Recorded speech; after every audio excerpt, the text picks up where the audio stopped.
Don't horse up. Don't horse yourself. Hi, everybody. Welcome to the Rude Cooking School podcast. I'm your host, John Hauser III, and with me, with the hiccups and a centaur behind him that we know and love as Baltimore's own Sam Sessa is...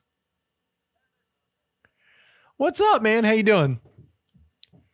Why in God's green earth did you pick that as your background? And...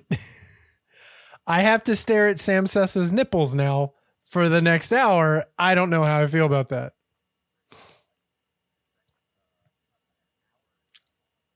I know, that's why I'm trying to be fast. Chauffeurs, the furniture store. Yeah, they're closed down, right? You used to work there, is that right? Oh, okay. You did it just for the shirt? Yep. Okay. Just want that swag. That's so fucking funny. Did you make anything good this week? Did you eat anything or cook anything in the last couple of weeks that you were like, holy shit, this needs to be told about? No, but I mean, this past week has been nothing. Oops, all Mexican. I went to the grocery store and just bought shitloads of tortillas and all the accoutrement of making tortas, and I made nachos and I made quesadillas, and I've made nothing tonight because we're just gonna eat a pizza. Sweet. But yeah, those refried beans really good for your colon. I recommend them. Love refried beans. I love beans. I've been having a beanaissance this year. Beanaissance. Yeah, man. I just love, I don't know if I'm just iron deficient, which I don't think I am, but I'm just having a craving for fucking beans constantly. Okay. But the tortas were great, and I got a pound of what is it called? Cotija cheese. Mm-hmm. I don't know what to do with the rest of it. I really do enjoy it, but I don't want to make street corn salad. I'm not entirely sure what to do with the rest of it. I always have a problem with it too, because you buy it and you get the puck of it, and then I might get halfway through it. I just don't put it in enough stuff. Yeah, you can fry it, and you can put it on a nonstick pan and sort of melt it into a thing, and then use that as your taco shell. I think I'm just gonna make a shitload of huevos rancheros, or a breakfast torta, because I have plenty of tortillas left, and I am never going to buy another bag of pre-made tortillas ever again, chips rather, right, for nachos, because it's so fucking easy to just lay them out, bake them, and cut them up into pieces. It's true. And you get those big chips. They're not broken out of the bag. They're not all crumbs. Yeah. There's very little good. Actually, weirdly enough, Safeway does these really nice thin ones. But it's weird. It's like I don't know if they make them there, but it's like the Safeway brand. Like when you walk in and they have just these sort of, they're like end caps, except they're you look into them, they're down. You know what I'm saying? Okay. They're not on a shelf. They're by themselves, and you got to look into them. They're like tubs almost. But it's got your salsa, your guacamole, your 7-layer bean dip. Now they have fruit dips and all this shit. But then they have their own brand of tortilla chip around it, and they're really good. They're really thin, but they're delicious, and they're always crispy. They stay fresh pretty long. Have you ever gotten chips from Sinaloa? Tortilla Ria Sinaloa? No, I don't make it out there often enough. That's for sure. I will grab a bag for you and bring them over to your house, because it will change your life. The other thing I got and am going to use is a big fat sack of Szechuan peppercorns, and I can't wait, because I need those in my life. Okay, I need your help then. Okay. I was recently gifted a sizable bag of Szechuan peppercorns, and although I do know some things to do with it, maybe I'm not if there's something that you make, just hit me to it, because there's a guy I work with at work, and he's from China, And I had this green tea that Leanna was gifted from one of her students, and she was from China, and I thought he would like it because she gave me so much. I was like, and it's like individually wrapped, like it's like a green tea that's like, vacuum sealed, like double time. Like you open up the vacuum seal and then the tea is still vacuum sealed. Wow. And it's really great tea. And I was like, hey man, by the way, I know you're into tea.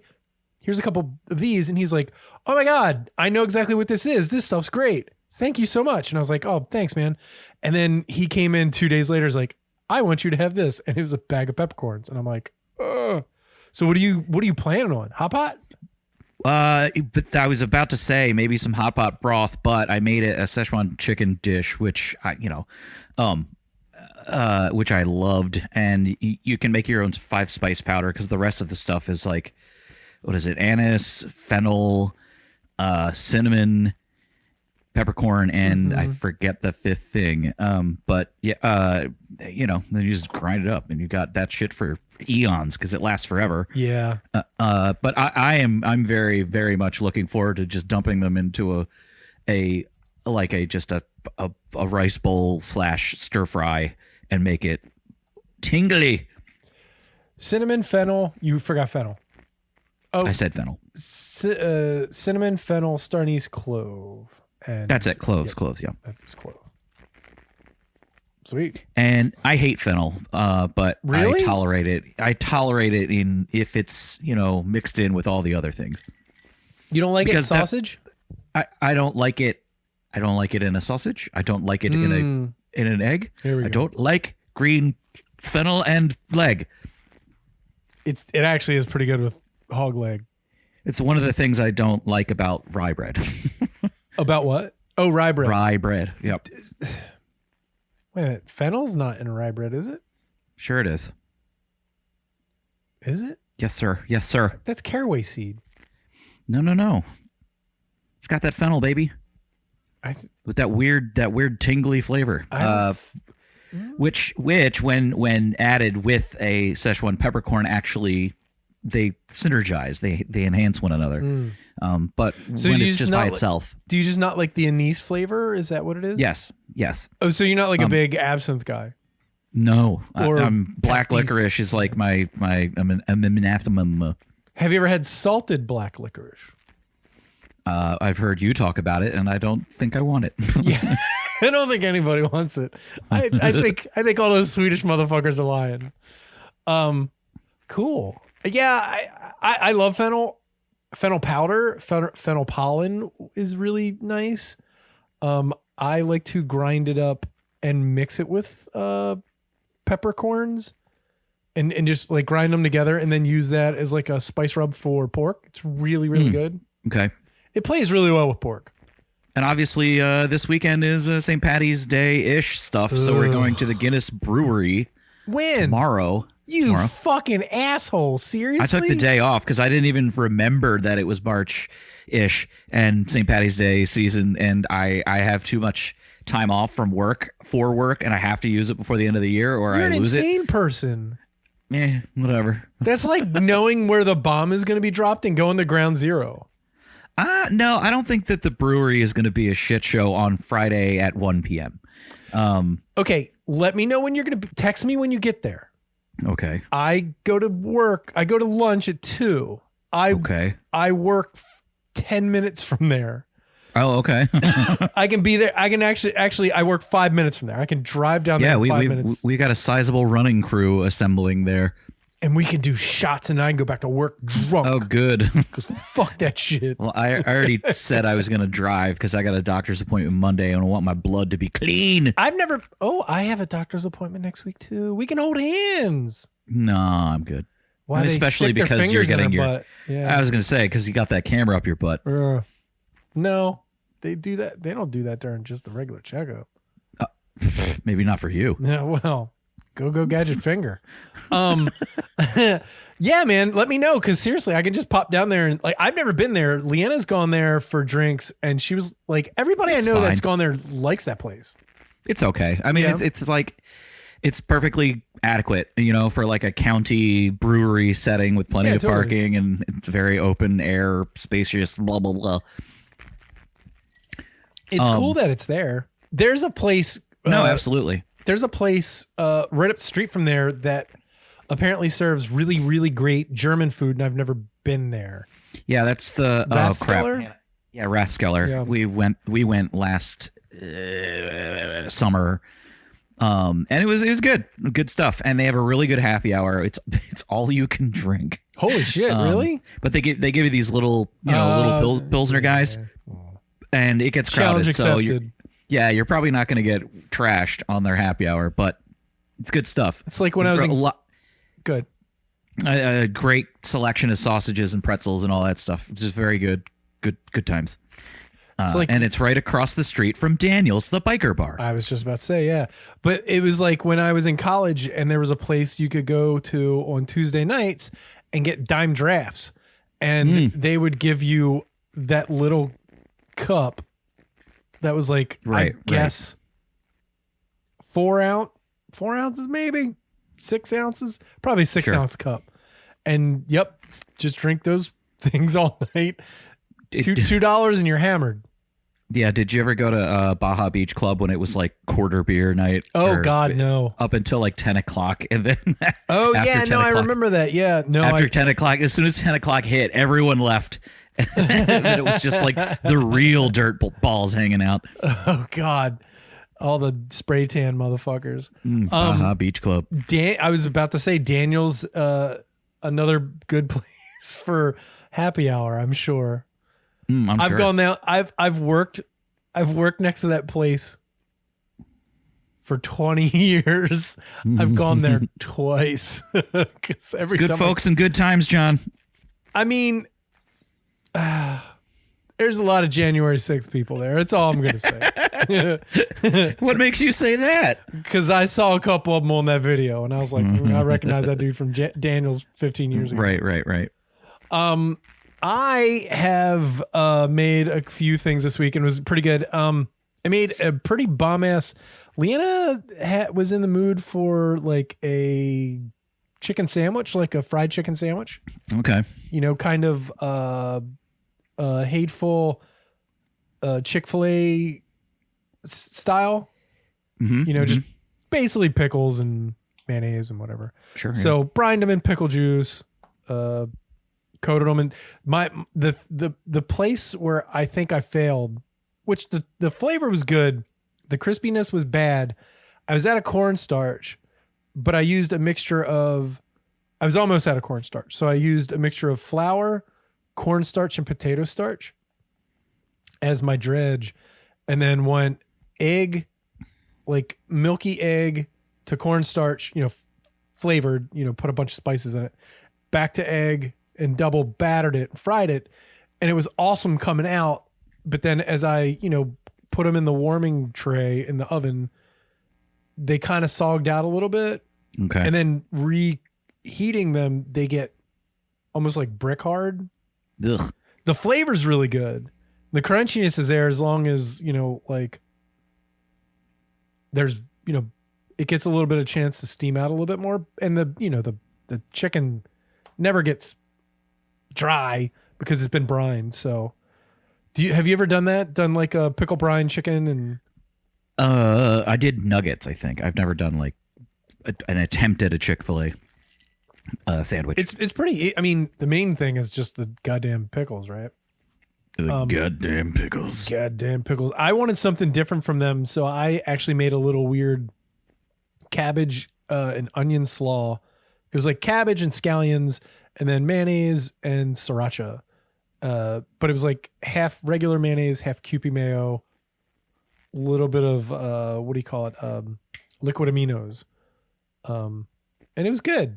A little spicy with the chicken. And then for secondsies the other day, they wanted the same thing they got. I wanted something different. And I was feeling kind of have you ever had a chicken sandwich from Burger King? God, no, not recently. But they put lettuce on it, and I love it. So I did some shreddish. Yeah. And I can never say that word properly. And I love like shitty iceberg lettuce lettuce. Yeah. I have a head of it sitting in my fridge because is one of the other things I got for the tortas, and now I've got like 7/8 of a head of lettuce, and I'm like, I don't know what the fuck I'm gonna do with this. Make some fucking blue cheese dressing, dude. Yeah, maybe just a wedge Like salad like Leanna calls it garbage lettuce. I love it. It's my favorite lettuce. It's so crunchy and delightful. Exactly. It's the best. So like just ripped up iceberg, tomato, red onion, homemade croutons, and some cucumber, and then blue cheese dressing is the greatest salad of all time. Like, I will eat that every day for every meal. Hot take. Yeah, it's really good. It's the best. It's the best salad. Fight me. I made some baked tofu nuggets like out of the blue the other night, and that was really good. Just to put on some rice with the aforementioned ginger scallion sauce. Yeah. I wasn't feeling anything, and I was like, you know what, fuck it, we got this thing. And I got to use my it was the first time for Christmas. Leanna got me a tofu press, and I was able to use my tofu press for the first time. And good God, that thing's like a fucking like medieval torture device. It's made out of bamboo, and I had to assemble it.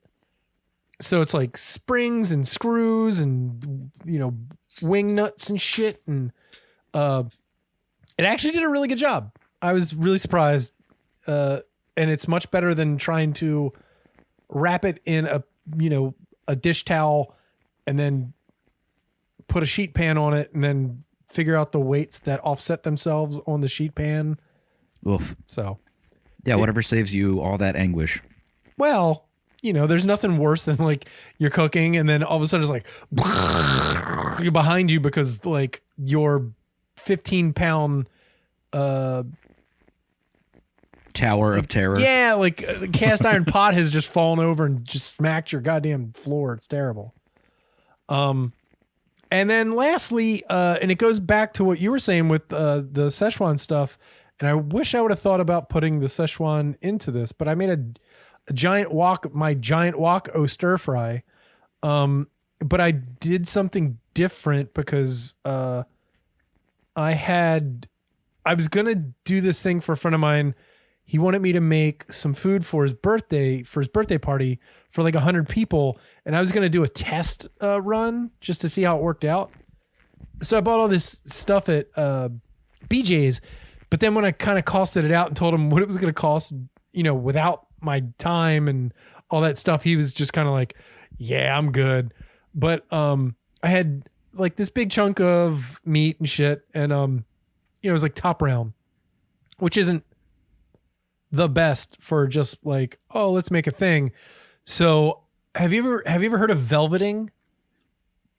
That's when you use the baking soda and you dry fry it or whatever. Yeah, so that's what I did. So for the people that don't know, when you get Chinese takeout, and this is the thing that everybody's like, oh my God, why is the texture of this meat taste so weird? Because it does taste like it's because they do a thing called velveting.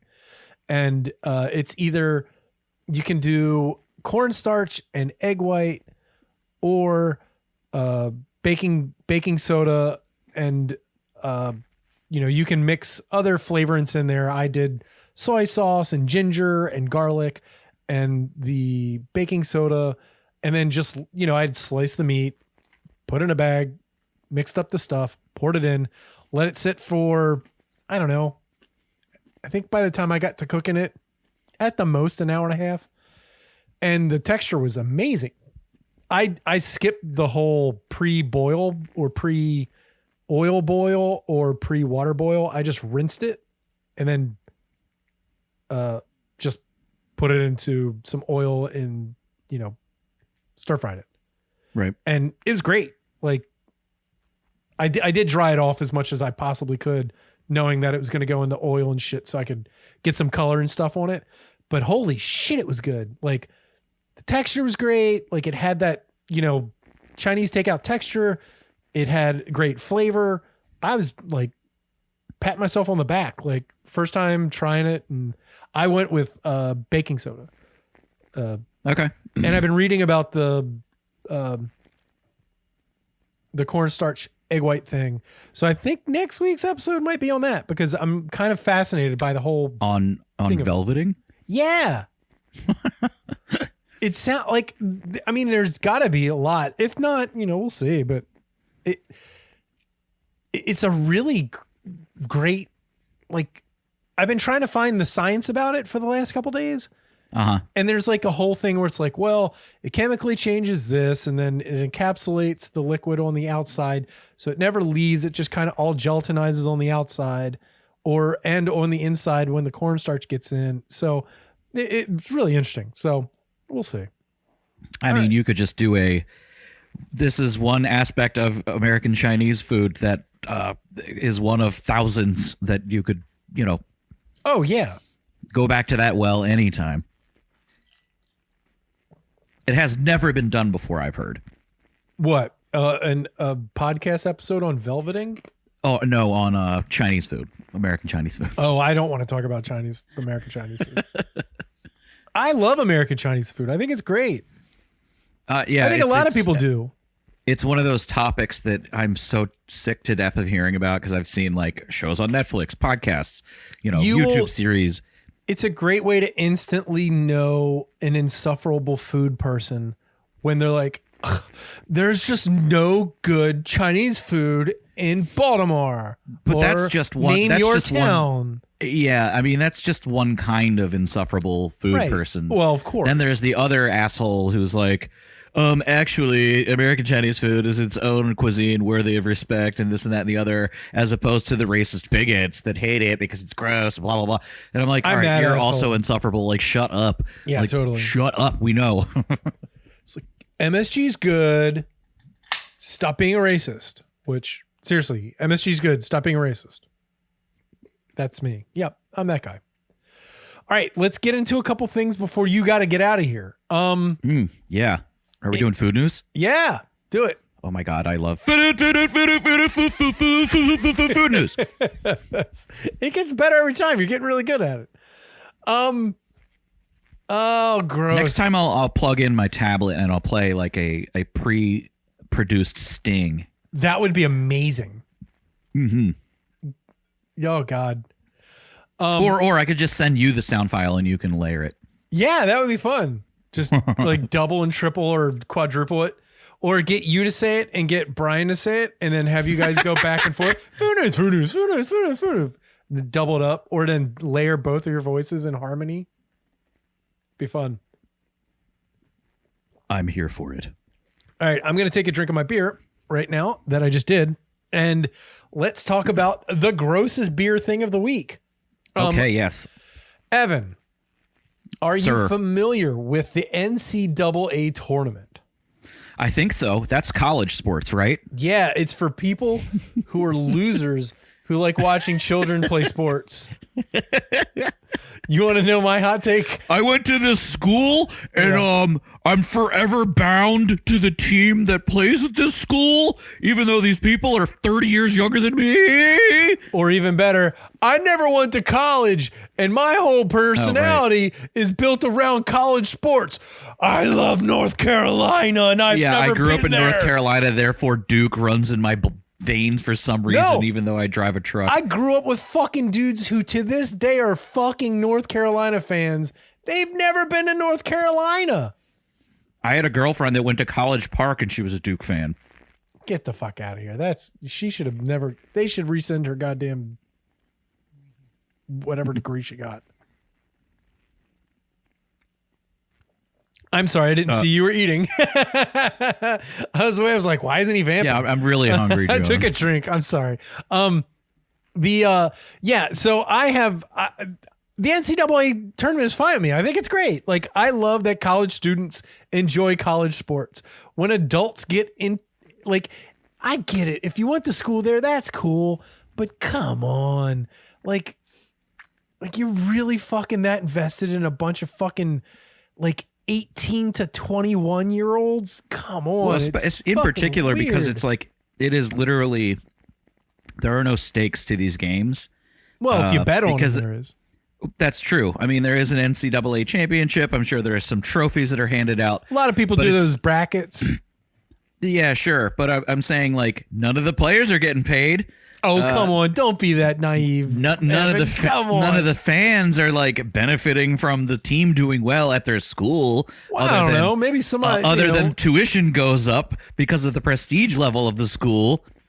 Maybe a guy and a girl got a little side thing. Like, if my school wins, we go to my house, or if your school wins, we go to your house. That's not what I'm talking about. I'm talking about, like, benefiting a city or society in general. Yeah. I mean, it benefits the schools. It's all the NCAA's corrupt balls. Yeah, none of them should have fucking professional sports teams operating, the way that they do currently. No, and honestly, college students should be paid because it's basically their job, and they make millions and millions of dollars for institutions that suck them dry. Put them out on the streets. Coaches make millions and millions of dollars. They put them out on the streets with quote unquote diplomas that they're not equipped to deal with, and they're dumb as donkey dick. Because all they've done actually is play basketball, and then when they don't get into the NBA, imagine you graduate from University of North Carolina with like a degree in, they all do sports medicine. Sure. But you're a one-off basketball player who makes it all the way to senior year, doing pretty well. He's not number one, blah blah blah, but he's not going to the NBA, and he has a degree in English. Right. Okay. Cool. I just did all of that work for nothing. I take my English degree and I get a job at Northrop Grumman. Welcome to Jock Talk with Evan and John. Oh God, it's my favorite topic. Anyway, even worse than the NCAA is Coors beer. Oh. Last Tuesday they announced that they're making Popsicles. A non-alcoholic treat that it's non-alcoholic, by the way, that tastes like you just cracked into an ice cold can to help you quote unquote chill out if your bracket goes sideways. Flavored popsicle? Yep. Oh no. Yeah, imagine an Otter Pop, but it's a Coors sickle. Here's the thing about these, alcohol-free cocktails, drinks, and this and that and the other. You at least want the sensation that you're enjoying a beverage it's adult in nature. Right. If you're eating a popsicle that just tastes like beer, it has no of other benefits to it other than tasting like beer. This is a non-start. It will fail terribly. I don't know if you've ever tasted frozen beer. I mean, if it's got alcohol in it, I will tolerate it. I like a beer slushy every now and again. The only time I've tasted it is when I was younger and one of my parents' Coors Lights would have exploded in the freezer. Yeah, because they forgot that it was in there. And then me cleaning it out and then just being like, I wonder what this tastes like. It doesn't taste good. No. And I'm saying that as a person who probably the last time that happened to them, I was probably in my early 20s. So I was legal and had drank beer and not like, ooh, beer tastes like weird. No, I was like, love beer. Then taste that and like, oh God, why? Oh, why? I will say for the record, what I do enjoy is when you've got your fridge and it's turned down just a little too low and all the the Miller Lights in the back that are close to the wall in the back their heads pop. Just a little frozen, just a little. Oh yeah. You get some crystals swarming around in there, and you drink it, and you get the ice crystals in there, and you're like, ooh. I do like that actually. It's the only time shitty beer is really good.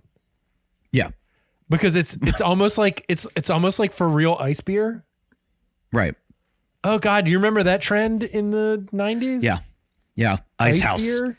And also, what was it? Red Dog Ice? Bud Ice? There was a couple of ices. Red Dog Ice? Is that right? What was the point of ice beer? Was it stronger? Yes, because basically they took it to 32 degrees and it got to the point where you were talking about where like the water started freezing inside of the beer, but then they would filter that out and filter the ice out, and then what was left over was apparently more condensed beer. Okay. I'm sure it was just a reason they were like, let's just pitch some fucking grain alcohol into this and call it. I for some reason remember one of those commercials for Bud Ice or I don't know what ice. The guy who played Dexter's dad on Dexter was the guy in the commercial. James Remar? Yeah. I don't know his name, but he's James Remar, and you fucking better remember his name because he was Ajax in the Warriors, motherfucker. Very good. Well, either way, I was going to say notable character actor doing this commercial for Ice Speaker. James Remar. James Remar. Thank you. I said his name, so then we're done with this stuff. He's a great actor. He was in fucking 48 Hours. Come on, man. Okay. All right. Sorry. I love James Remar. Wait, while you are talking about the next topic or whatever, I'm going to look it up. The famed movie rapist Ajax from the Warriors. James Remar played famed. Let's be fair. Famed attempted rapist Ajax from the Warriors. The biggest dickhead in the whole movie. Okay, let's keep going with this while you look up the thing. The limited edition Coors Light Popsicles won't be on tap, but they'll be in the freezers of 800 bars throughout the United States from now until the NCAA tournament ends. If you like to stay inside, you can try to order it on their online shop. The brand says they will release, quote, a limited number of 6-packs at 12 p.m. Eastern Standard Time every weekday from now until March 24th. Even though the Corsicles, it sounds really terrible, are like, it really not rolls off the tongue, Corsicles. Are alcohol free. You must be 21 to get them. Why? I have no idea because it tastes like beer. They just don't. Do you have to be 21 to buy O'Doul's? Probably not. I think so because I think there's a very minimal amount. There is, yeah. There's a skosh to it, but that doesn't make any sense because you don't have to be any age to buy. Listerine. Well, no, like kombucha, right? Like I think it might be the same. I think it's just because it's a beer product. Once upon and a time, they just don't want to take a chance. We interviewed the guy, the president, or whatever you want to call him, of Wild Kombucha up when they were up in Timonium. Oh, okay. And he invited us out to their laboratory to test out some of their like actual booze kombucha. Got to play with the mothers. We never made it out there, but I'm so curious as to like what a high test kombucha would be like. Is there high test kombucha? You can. I mean, it's a fermented product. You can make an alcoholic AF kombucha. You're right. At Lighthouse Liquors by me, they actually do have canned kombucha that's 5%. Oh, you okay. know, the strength of a beer, Boozucha. of a Coors Light, which is, you know, what is it? What are Coors Light? 4%? 4-ish. Yeah. 3.8, something like that. It's in the 4s. Anyway, they got Dick Vitale on the thing, and it's awesome, baby. Yeah, I was about to say, hey, baby, like fucking, they got that guy because he's 83 years young, and he is very old. God bless him. Yeah, I love it. There's no one who has wrung a rag longer than Dick Vitale with a shtick, and people love him for it. I miss the heady days of the mid 90s when it was that guy who was biting the prostitute's back. Herb Albert. Is that right? Yeah, Herb Albert, who was like biting them and shit. Yeah. His son, Kenny Albert, is he does baseball games and sometimes football games. Okay. Yeah. Okay. Herb Albert. Yeah. Yes. Yeah. He talked like this. Throwing it to touchdown. And he was, and then he got arrested for assaulting a sex worker because he's a piece of shit. And his terrible fucking hairpiece. Look up Herb bad. Albert. What is when they take your picture? Who is the other sportscaster guy who like he got caught on Keith Olbermann. No, not I'm old Maroon. kidding. It was the tall Irish red-haired guy. Oh. I don't know why I can't remember his fucking name because he was like a famous alcoholic. He got caught Tall red leaving voicemails.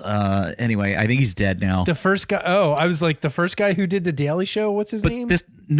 Craig Kilborn. No. Craig Kilborn. Yeah, that's how he got started on another ESPN, like right? sportscaster scandal from the mid '90s. Unimportant, not food related. So let's go. Did he kill himself on TV? No, he was a big time alcoholic, and he had like issues after he got sober with lingering, health problems and whatnot. Super weird that a fucking redheaded dude would be an alcoholic. Don't know what that's like. Okay. Second story. I have a question for you, Evan. Can alcoholics Alcoholics. It's Freudian slip. Can Catholics have meat? Oh, that's fucking perfect. Can Catholics have meat on St. Patrick's Day? I think the Pope said yes.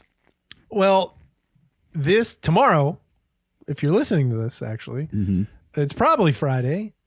If you're the day of release listener, it's St. Patrick's Day. So top of the morning to you. Happy Smiley Day. Faith and Bogora. Yeah. Fucking Aaron Go Bra Bliss. I don't know. Tiernanog. Yeah. Sure for sure. Shillelagh. Yeah, sure. Kiss my Blarney Stone. Blarney. It's just a good stretch of the legs. Okay. Do you get that reference, my friend? No, sorry. Have you ever watched? I'm not Irish. Have you watched the 1952 movie The Quiet Man with National Treasure John Wayne? I haven't actually. I was never really into his filmography. Okay. You have work to do now. Okay. John Wayne is a giant piece of shit. He sure is. Was. Thank God he's dead. But I have a gigantic soft spot for the movie The Quiet Man.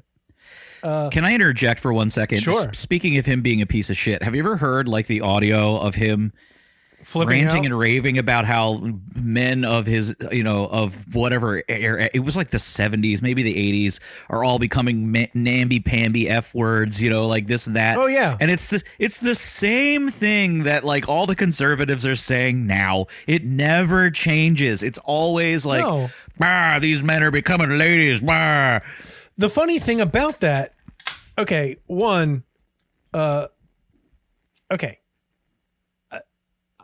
John Wayne as an actor and his work, we're going to separate art from artists here. Okay. I dig him in movies. So I'm allowed to like Rock and Roll Part 2 now? Sure. If you dig that shitty movie. He went back to jail last week, by the way. He was released. Did he really? Why? He was released and went back to jail for he fucking broke some rule and went back to jail. Back to Thailand. Gary Glitter went right fucking back to jail. But I like his dumb shtick. I like the movies he's in. And in particular, I love Quiet Man. It's one of my favorite movies ever, but it's a non-him movie. He plays a very reserved version of himself. Okay. Who happens to be a boxer who was boxing someone and accidentally killed the guy and was so bummed out he left America and went back to his parents' town of Innisfree in Ireland. Okay. Start movie, insert Maureen O'Hara, who is super fucking hot, and she's got a brother who's a piece of shit. And at the end, there's like a 15-minute fight between the brother and John Wayne where they go they fight for like 5 miles through this town, and it's amazing. It really is. And it's a fun movie. It's shot in Ireland. All the fucking extras are Irish. The people that play all the towny people were fucking great. It's a really, really good fucking movie. Anyway. Remember when I was talking about the sportscaster that was tall and Irish? Oh yeah, who is it? It's Pat O'Fucking-Brien. How did I forget his fucking name? Jesus, he might as well be called Mickey O'Mickerson. Yeah. Yep, Pat O'Brien. Anyway, back to John Wayne real quick.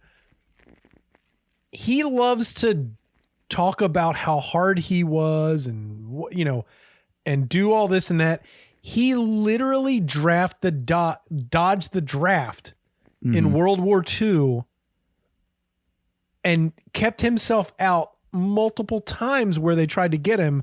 And he didn't even want to enlist as a joke where they kept him in America and then he would do like propaganda stuff for him because he was like, I won't make any money if I do it while I'm in the army. I'll just do it while I'm in Hollywood and make money for it. He's a gigantic fucking piece of shit. And he's a gigantic hypocrite because it's all come out now that he's died. I mean, Christ, he died in what, 77 or something like that. But it's all come out that he's a gigantic draft dodger. Right. Like, but his son is still carrying the flame of him being like the Uberman, you know. Of course, because that the pinnacle of manliness. Because that makes his son money.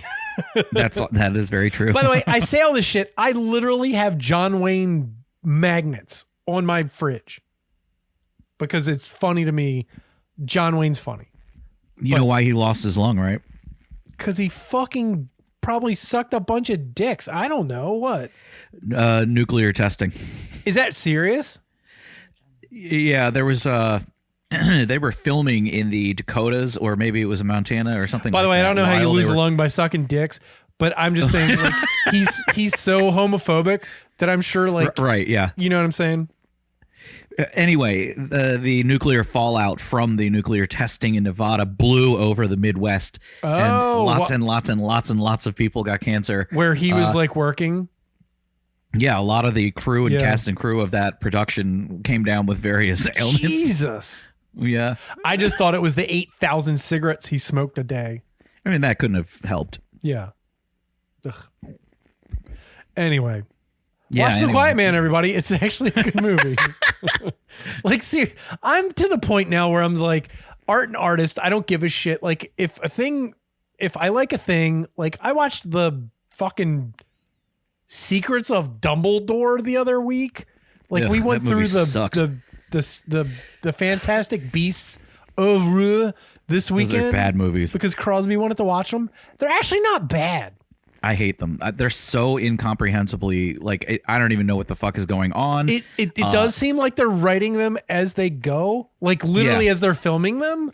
The last one was the most cohesive. The first one and the last one are very cohesive. The middle one is a mess. The middle one is like, they must have either cut a bunch of stuff or like reshot a bunch of stuff because it does not make sense. It's just like, I mean, especially the part where like Johnny Depp's having his little, you know, his rah-rah sis boom bah moment where they're in the underground mausoleum, you know, court, whatever. And then a bunch of people just show up and then a giant fight breaks out and it's just like, wait, hold on. Why are they fight? Wait, what? How, they're fighting. Oh, now a dragon and there's fire and he's trying to blow up the entire city. They yada a lot at the end of that movie. Yeah, like for real. But I did like I watched the last one, like, Leanna and Crosby watched it on Sunday while I was making dinner. And I was like, you guys watch it. I'll watch it later. And I caught up this week. And I was like, okay, I actually like this. Like, because the second one, I remember we went to the movies to see the second one. The third one's with the little creature that just determines who's going to be the leader or whatever. Yes. Okay.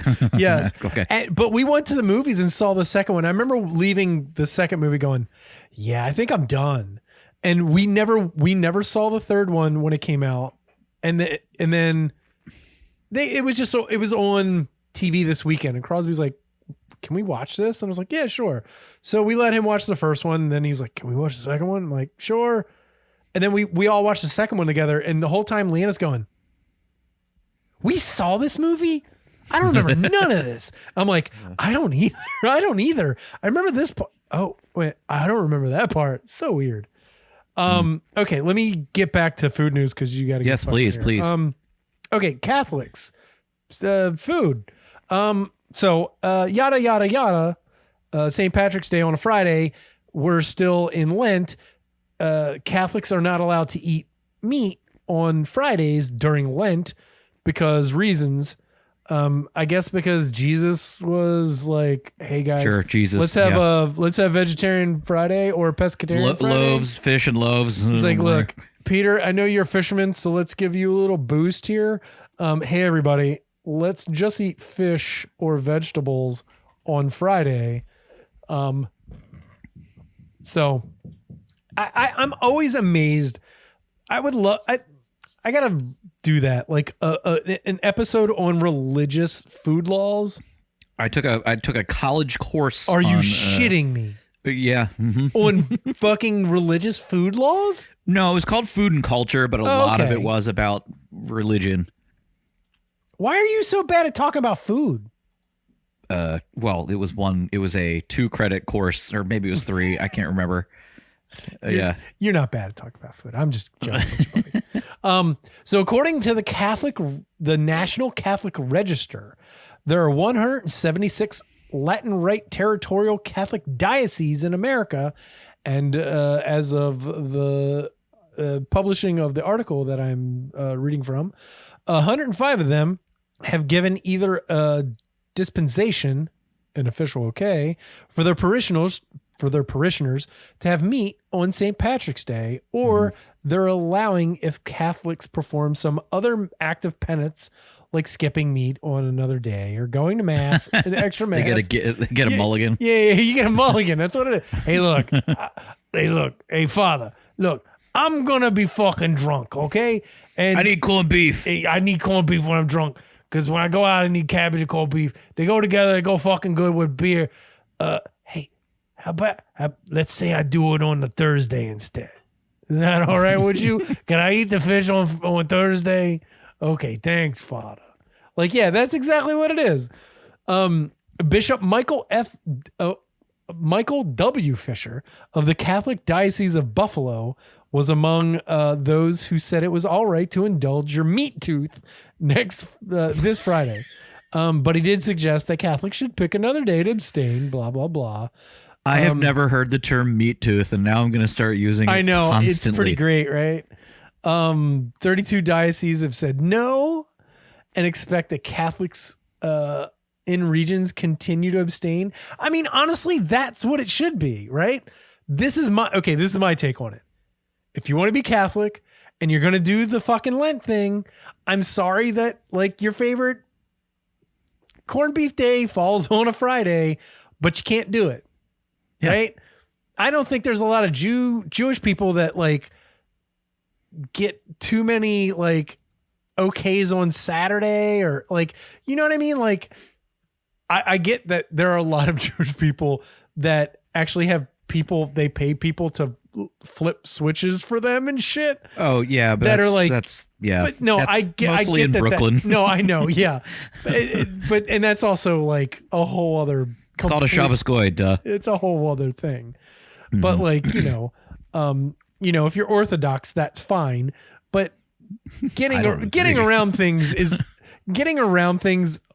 a thing that I love about Judaism. Getting around your religion is one of the greatest things in the world. It's ironically the most Jewish thing that you can possibly do. It is. I love it. They're like, all right, there's a problem I gotta solve.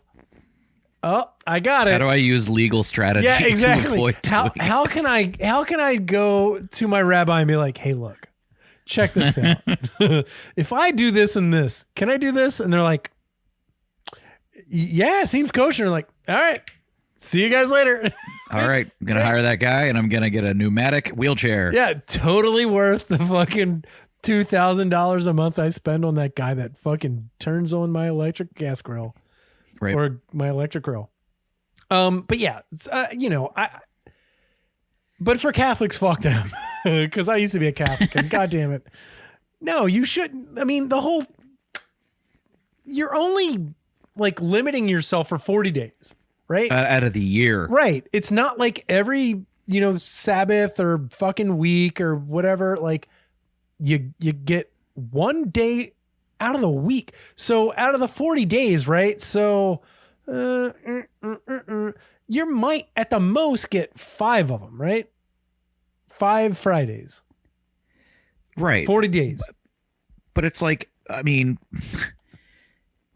St. Patrick's Day to me, it's just kind of like I'm just going to drink some green beer. Like I don't give a shit about the meals. To me suck. I don't really like corned beef that much. I certainly don't like cabbage that much. You're clearly not Catholic, my friend. I am not. You don't know how fucking crazy Catholics get about St. Patrick's Day. Yeah, well. I mean, seriously, as a person who grew up Catholic, St. Patrick's Day is like a weird, like, blowout day where they just love to get drunk and eat cabbage and fucking corned beef. And if it comes on a Friday and you're not allowed to do it, fuck off. Just eat it the next day. Right. Eat it for breakfast. You can Who still cares? drink the green beer. Eat it at 12:01 a.m. when you're still loaded from exactly. Friday. That's the answer. Yes, that's the answer.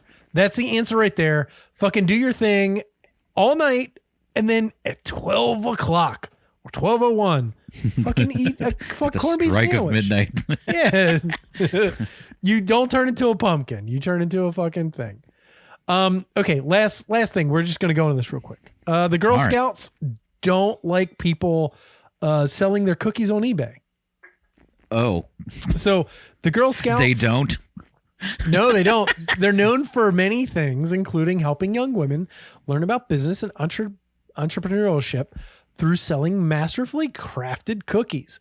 So when it was discovered that some rather unethical cookie fans reselling their baked goods online, undercutting their hardworking members, it was, in a word, disappointed. Did you say reselling? Yeah, they're reselling. Yeah, they're buying them and reselling them. Well, who cares? Because the Girl Scouts got the money already. Well, quote, Girl Scouts of the United States of America is disappointed to see unauthorized resales of Girl Scout cookies online through third-party... What does that even mean, an unauthorized resale? Because once I buy it, it's mine. I can do what the fuck I want with it. Can you let me continue? No, please? John. No. I'm the avatar of Girl Scout cookies right now. Thank you. Oh, you look like a Samoa. Resales of Girl Scout cookies online through third-party e-commerce platforms. Unquote. A spokesperson for the organization shared in a statement to the Today Show. Quote, while we are happy that there's such a strong demand for our cookies year over year, we are saddened that the platforms and the sellers are disregarding the core mission of the cookie program and are looking to make a profit off of the name without supporting our mission and the largest girl-led entrepreneurship program in the world, unquote. So I got news for you, Girl Scouts. No one gives a shit that they come from the Girl Scouts. They just really like the cookies. Also, I have some parent friends who have children that are in the Girl Scouts, and they ain't going door to door anymore. It's basically just like, here's my daughter's page on whatever. No, it they is. don't go to. Nobody goes door to door anymore. That shit's They just unsafe. They just set them up with like a payment portal online, and they buy the cookies. They set up outside of Safeways and stuff like that. And right, and those are the ones that I respect. I will buy make a lot of cookies money. from them. I do not respect the people that are like, my daughter has look at her Instagram and buy cookies from this link. Well, I will tell you, I know a couple kids that are friends of Crosby, and they're in the Scouts, and they do both. So like, I think they actually have to do a setup. You know, they have to do a setup thing. So while you can buy them on line from that kid is also made to go out and hawk those things in IRL. You know what I'm saying? Yes. So, okay. Resellers mainly on eBay are specifically targeting raspberry rallies the sister cookie. Yo, dog, I got those black market raspberry rallies. I know, right? Holy shit, what is this? I don't even know what. Like, I read this and I was like, what the fuck are these things? I've never heard of them. The sister cookie to the Thin Mint, which launched in 2022. The raspberry infused Thin Mints sell exclusively through Girl Scouts websites and are meant to teach girls about e-commerce. Oh, so they're only on the they're website. doing this on purpose. Okay. Yeah, okay. So, quote, the raspberry rally has been extremely popular and most Girl Scouts have sold out for the season. Unquote. A Girl Scout spokesman shared with Food and Wine. Raspberry rallies retail for $5 on the website and are reselling for upward to $100 on third-party websites. What if it turned out that it was just the Girl Scouts doing that? Yeah, no shit. Yeah, it's fucking bunch of little hustlers. Mary Girl Scout who's doing it and shit. Yeah, Mary Girl Scout buys her own cookies for $5 a unit and then sells them on eBay for $25. Yeah. Hell yeah. Give that girl a medal, a merit badge, or whatever they call them. As a person who bought Cure tickets this week, I commiserate. Actually, that's not true. My tickets were very cheap, but I hate Ticketmaster. Let's just say that. Anyway. Oh yeah, they're awful.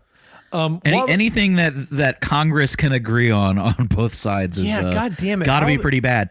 How much is how much? Look, Pearl Jam came out in front of you motherfuckers, and that should have been the end of it, right? Everybody loves Pearl Jam. I don't care how old you are in the 90s, even those guys should have been like, holy shit, it's Pearl Jam. We need to listen to those guys. Never happened. Right. Actually, all those guys were like, huh? What? Oh, yeah, they give me money. Ticketmeister? Yeah, exactly. They sound like my grandfather, who I loved, who fought on the wrong side of the war, Ticketmeister. While the Girl Scouts would love to have stocked inventory of raspberry rally cookies available to all who want one, the organization reported that for the 2023 season, meeting the demand would be difficult. Come on, guys. You fucking had a gigantic hit in 2022 and didn't buy enough for 2023. That's bad business. You're teaching bad business to girls. What are you doing? Well, first of all, the Girl Scouts are the ones that are making those cookies in the sweatshops, and they're not paying them. Well, and they're expected to go out there and make $5 a box. That's ridiculous. No wonder they're scalping them on eBay. Yeah, they're worth at least $10. This is going to be a movie starring Jessica Chastain at some point, where she's like the ringleader. You're not wrong. She's the ringleader of all these Girl Scouts that are like hustling all these cookies. So, and then there's a highway, like a armed car full of these Girl Scout cookies, and she's like reaching her arm out of an SUV with an Uzi, like pointing it at the driver, like, pull over, these cookies aren't worth your life. You don't know how many girls won't understand business because of this. Even better, they're in the SUV, and Jessica Chastain is pointing her Uzi at the padlock that's on the back of the armored car, and she shoots it off, and all the cookies spill all over the highway, causing a major fracas. Oh yeah, there's cars spinning and shit in the goo. But not only that, but all the cars that pull over and all the people start getting out of their cars. Oh yeah, and they're pulling them, swarming all over the highway, bills. like, oh my god, tag-alongs. You know what? I love Girl Scout cookies, and we buy them every year, but we eat them for like a week, and then I have no shit. I have 3 boxes of Girl Scout cookies in my cabinets that are completely untouched. The only things that get eaten are the Thin Mints, because we buy them, we put them in the freezer, and then we eat them. Like, those are the only ones that we actually eat. I don't know why. Like, I got a thing. I miss Joe Corby. No, I don't. No, thank you. It's terrible. It's terrible pizza, but I miss it. All right. So, to end this, yeah, they're like, they are bad. Like, they blamed it on like, oh, there's food supply shortages, and blah blah blah. Like, they just made excuses because they fucked up. So There you go. That's the end. That's food news. Thank you, everyone, for listening. The most divergent food news episode we've had. Oh, yet. we were digressing a lot on that one. That's the digression sessions, no doubt. Thank you, everyone, for listening to the Rude Cooking School podcast. I really appreciate it. So does Evan. Evan's got to go, so we're going to get the fuck out of here. But please rate and review us wherever you can. Tell your friends, tell your family, and listen to Evan talk about his podcast, which he's about to record in like 10 minutes. Go to ctb.show. I have no idea what's going to happen. So I got nothing. That's all. Yep. Okay. You and Brian are going to yell at each other, and no, it's usually me yelling at him, and then Brian talks about Casey's kids at Casey for a good 25 minutes, and then I get irritated because it's like, all right, can we please move along? So if you like that kind of content, our podcast that sounds like the worst. Perfect. What are you talking about? It's never. I mean, that's a microcosm of you have topics, and like you're actually really, I try to talk about topics. You're actually really good at moving it along. Brian's just like a fucking loose cannon. Casey's happy to be he's there. a weed cannon. Casey's he's a good boy. Yes. Brian just sits there doing like bong rips and or I have a food hits. question. Right, yeah. You should get him back on to do more food questions. I would love it. You could do a quarterly or maybe a bi-monthly segment called Brian Has Food Questions, and there you go. I actually like that. I love that idea. Actually, do it. Pitch it to him. Pitch it to him when you talk to him. No, you pitch it to him. I don't want to talk to him. Come on. You're gonna talk to him. Don't make me talk to him. The less interaction I have with Brian, the better. Usually, no, that's yes. not true. I love talking to him. Okay. Well, thank you guys for listening. We'll see you next week. Might be about velveting, which actually sounds like the dirtiest thing ever. And I'm gonna come up with other velvet topics. So you'll do food velvet. Oh no, I'll do like crushed velvet revolver, Elvis. Yeah. Okay. No, terrible. Okay. Oh well, velvet gold mine. Yeah, sure. I'm also gonna come up with a more fully fleshed out script for this Jessica Chastain film about Girl Scout cookie heists. Oh, we can read it back. We can table it. Totally. All right. Thank you everybody for listening to the Rude Cooking School podcast. We will talk to you next week. My name's John Hauser III. Don't yuck my yum. Oh, and hey, Catholics, suck it up. Yeah, guys, fuck off. Well, don't fuck. I mean, look. We all know Jesus. Okay. Anyway, we'll see you next week. Bye. Peace.